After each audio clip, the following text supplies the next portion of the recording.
as well, right? Because it's so impactful. I'm telling you, I'm going to tell you right now. Okay, let's do this. Okay, let's do this. Let me give me a little sippy sip here real quick. Okay.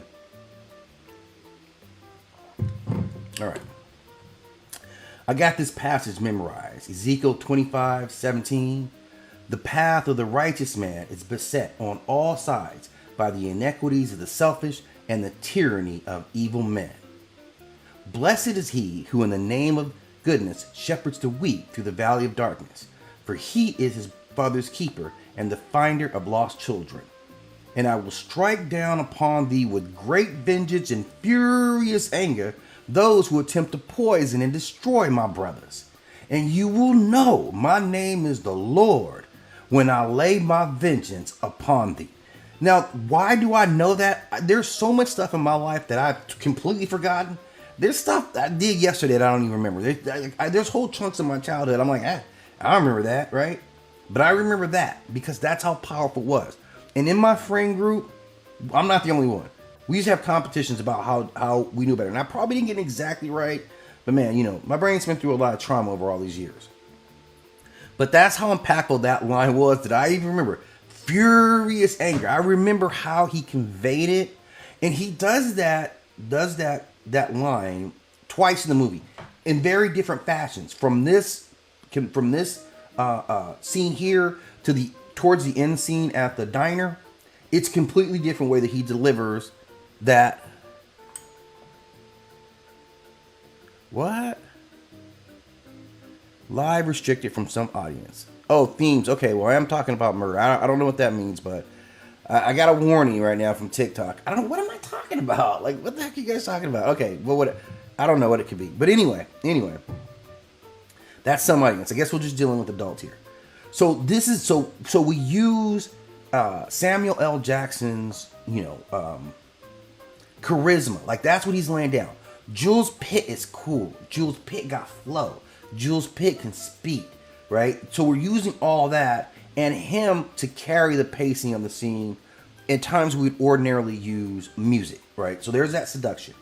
And then that background silence becomes a weapon, right? There's no other sounds. It's like it's auditory deprivation. So you're forced to listen to everything. So it makes the gunshots, when they come, even more powerful. The static camera is all about control. There's wide shots. There's not a lot of cuts. The still frame is the dominance. It forces everyone to understand that we're all trapped in this. There's no way we're getting out of this, right? There's layers of comic deflection, which psychologically puts your brain at weird spaces. We're laughing at Samuel Jackson, but we know all this is under the banter of, we're about to kill these guys. There is no escape. I didn't drink your whole soda. I already drank your soda, so there's no future for you after I didn't drink your whole soda. There is this repetition of language, right, from Jules. It becomes like the rhythm of his pace becomes actually hypnotic. And he turns this script into a scripture. So you hear it so often, it feels divine. In this moment, the way that he does it, it feels divine. And then there's the actual execution at this part. And we see the setup for it. This is Brett negotiating for his life. This is Flock of Seagulls, as he gets called, who can't even get up, right? So imagine, it's all going down, and you got to lay here and act like you're calm. So it's a terrifying scene, right? This is what we're seeing, him, making him sit down. That's all. He doesn't even allow Brett to stand up, to negotiate with him like a man, right? And then to shoot your friend right in front of you, and I'm sorry, did I break your concentration? This is a level of psychological manipulation and calm that is on a whole nother level. We don't really see a lot of that. How he controls the pacing of all that, right? And it's not even done. They don't just come in and kill you. You got to get a lecture the entire time. The entire time he's dominating you. What's the matter? Were you finished? So even the way that he talks, allow me to retort, which is hilarious given the context. And then this is kind of the height where he's really, really taking it to him, right? The whole, what does Marcellus Wallace look like? And that launches, of course, into all of this, very powerful stuff about you taking a look at Marcellus Wallace, right? We want you to see or describe it. And what country you're from, right? So this is all very powerful in how they leverage it.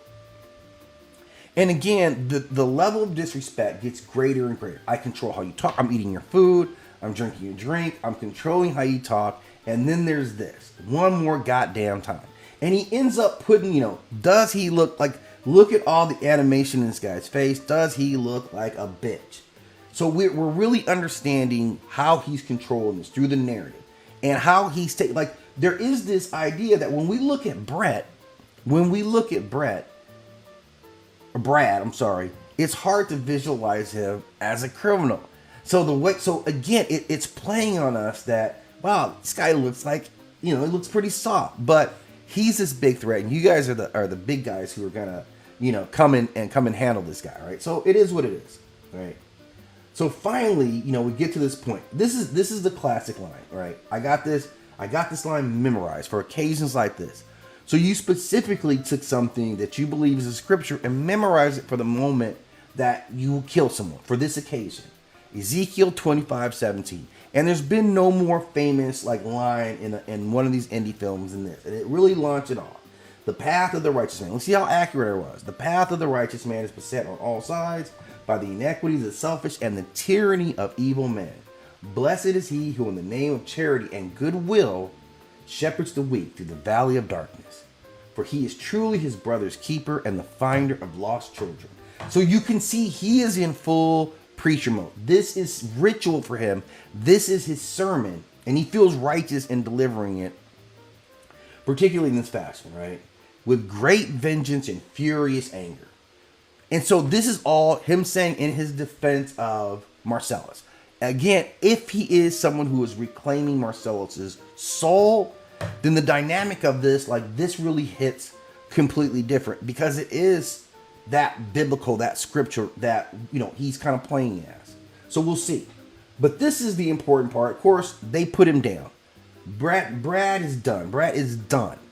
And it's the fashion in which that they do this.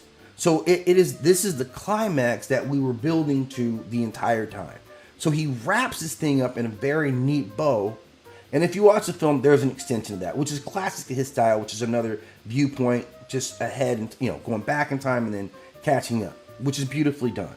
But this to me really puts the bow on this entire scene. So what we've seen is a level of manipulation and gangsterism from Jules and Vincent.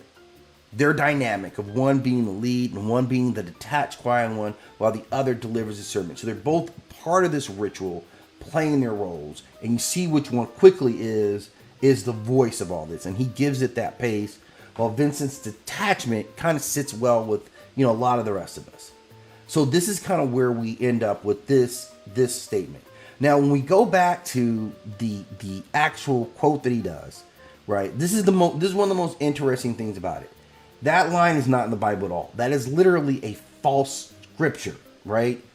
The whole Ezekiel 25:17 way he delivers it, it's not even what was written.